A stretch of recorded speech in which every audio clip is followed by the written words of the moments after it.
Samantha D and welcome to my channel. Today, I will introduce myself. So guys, habang ako'y nagpapakilala sa inyo ay kakain tayo ng dalandan. Tama. Guys, babalatan na natin yung dalandan at tinagyan ko ng filter kasi sobrang liwanag. So, babalatan natin siya. Tapos lalagyan natin siya ng ng asin kasi sobrang sarap nun. Linagyan mo ng asin.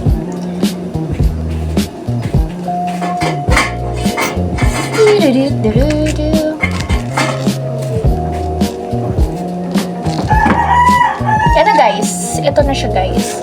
Para siyang orange. So nagkuha ko ng patito. Tapos yung asin na guys, lalagyan na natin siya. Yung asin namin sobrang laki. Ang dami to. Pero konti lang kasi bawal marami. So, lagyan natin dito. Tapos sobrang sarap na yan. So, mag-start tayo sa personal info. I'm Samantha De Terala and I'm 13 years old. So, yung mga favorites ko ay sa food, pag ulam, tocino, pag may sabaw, sinigang. Tapos pag may sauce, adobo. Basta luto ni mama. So, yun. Basta luto ng parents ko. Yun. Sobrang sarap nun. Tapos, sa kulay naman, guys, is blue. Tapos, basta any kind of blue. Basta Basta blue. Basta yun, blue. Tapos, wala naman akong favorite person. Well, yung favorite person ko is si Jesus Christ. So, yun. And yung mga hobbies, mag-start tayo sa hobbies. So, yung hobbies ko, guys, is first, mag-read ng Bible. Gusto ko talaga mag-read ng Bible. Gusto ko mag-grow pa yung relationship namin ni God. So, yun. Tapos, yung sa sports, gusto ko yung badminton. Kasi, dati naglalaro rin ako ng badminton. And, nag-twirl ng baton. I mean, sa TLC. And guys, nag-sketch ako. Gusto ko talaga mag-sketch. Ang dami kong sketches dun sa isang notebook ko. Nag-sketch ako nung palabas na Scream. Kung kilala niyo yun, yun yung favorite horror movie ko. Pero, yun lang yung gusto kong panoorin na movie kasi yung ibang movie para basta nagagalit ako pag may mga horror na minamak si God, like, bro, iwas tayo dyan. And yung favorite ko rin is mag-dance. Palagi ako nagda-dance as in everyday. Tapos pag walang school, dance talaga ako. Sumasayaw ako. And gusto ko mag-ballet. Well, nagbaballet ako. Walang nakakaalam na nagbaballet ako, pero introvert ako eh. So, gusto ko, ako lang nakakakita ng mga ginagawa ko. And yun, nagbaballet, kumakanta, favorite ko mag-sing. Well, yung favorite kong song ngayon is Keep My Faith. So, yun talaga yung pinakagusto ko. Tapos, 24/7 by Claire. And, Prayed Up. Yun yung mga gusto ko. Pero yung dati kong mga favorites is dinelete ko na. Because, mga secular songs yun. So, dinelete ko na. Yung mga, iniwan ko na lang yung mga rinirinig ko pa rin. Yung pinapakinggan ko naman is yung Where Have You Been by Rihanna, Die on This Hill by, nakalimutan ko kung sino kanta niya ba sa Die on This Hill. And ano ba, mga punk, alam niyo yun guys, yung parang nagbobodel kayo. Wala lang, naastingin na ako sa tugtog na doon. Na yun. So, gusto ko yun. So guys, kaya may asin to para hindi lalong maasim. Kasi pag walang asin, sobrang asim. Ayun. Guys, meron pala ako ditong New Testament, yung book. Maliit lang siya, tapos yung loob niya, kasi New Testament talaga. Tapos, dito yung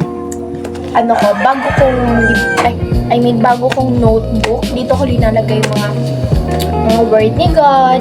Kasi hindi ko linalagay dun sa Bible kasi gusto ko malinis lang talaga. Tapos dito ko na talaga sinusulatan yung mga information. Like ganito. Ito.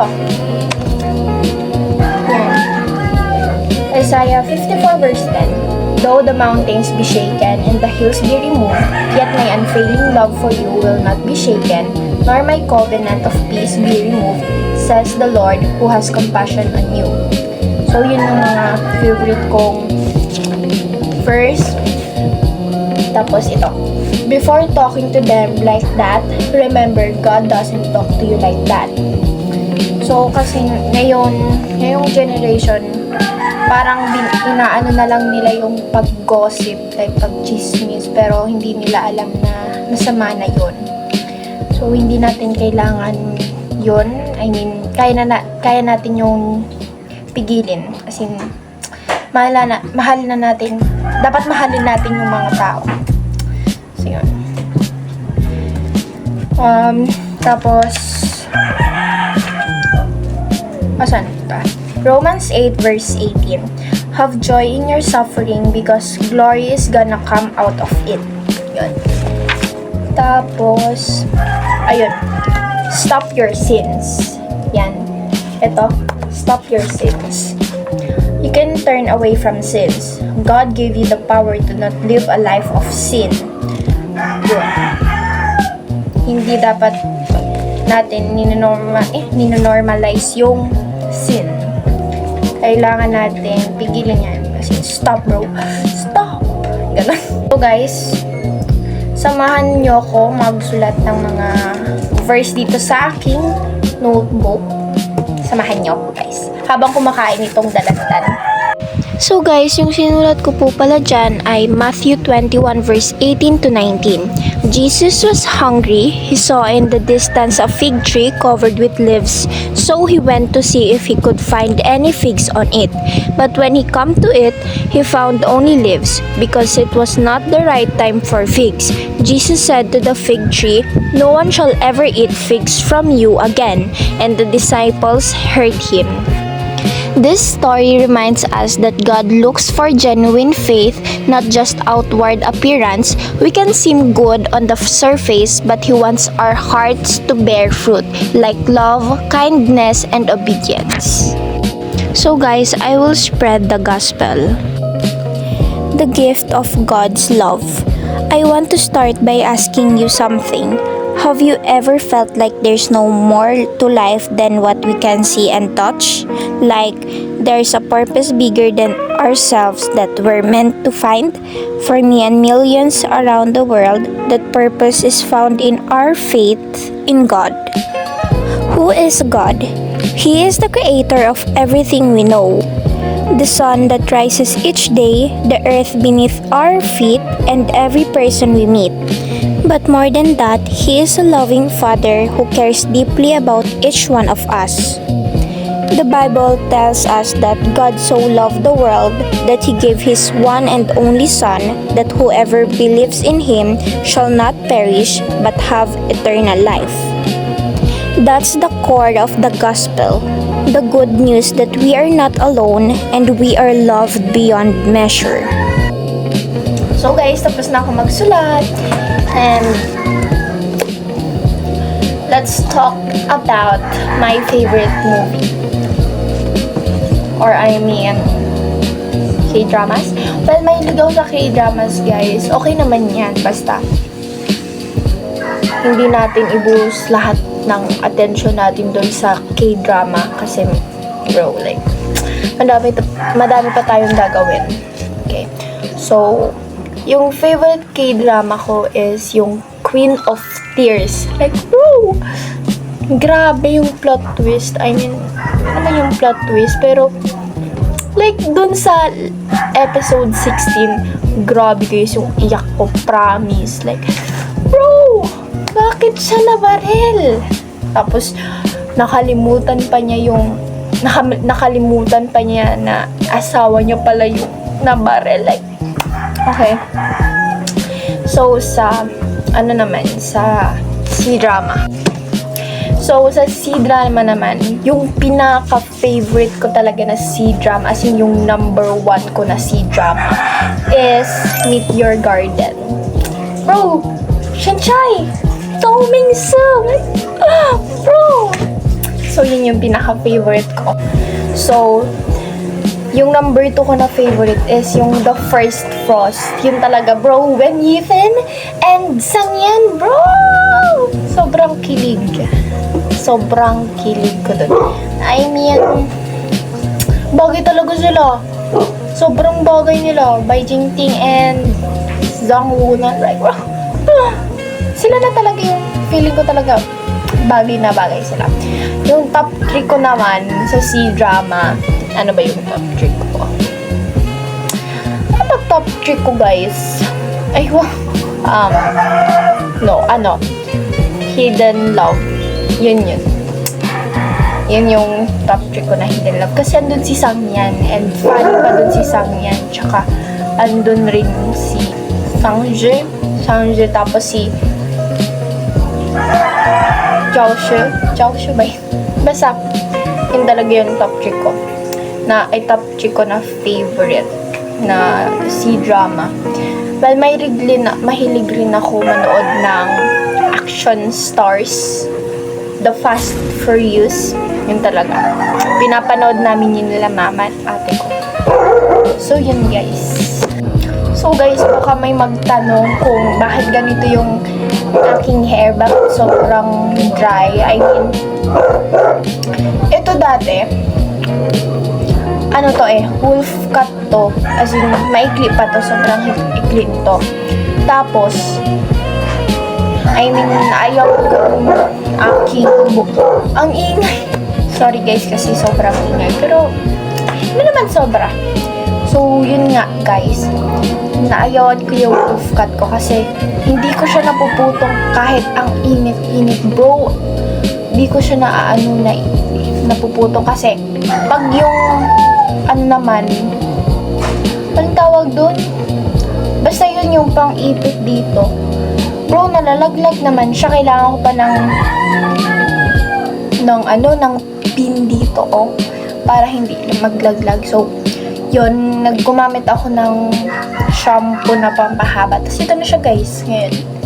And yung dito na guys, kasi itong buhok ko rebonded. Yung buhok ko dati nung bata pa ako, sobrang sobrang ganda nung pagkakulot nun. Tapos nasira siya. Tapos pinareband namin. Tapos hanggang yun nasira ulit. Hanggang sa pinareband ulit. Nasira ulit. Pinareband ulit. Hanggang ito na siya. Tapos, ngayon, hindi ko na siya guys ipapareband kasi ayaw ko na. Ito na guys siya.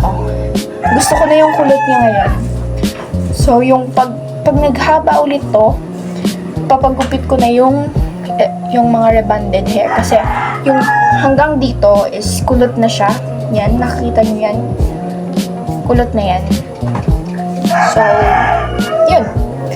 Papagupit ko na lang siya pag mahaba na talaga. So, yun guys, napakilala ko naman yung sarili ko sa inyo. And, sana ay maging friends tayo. So, yun.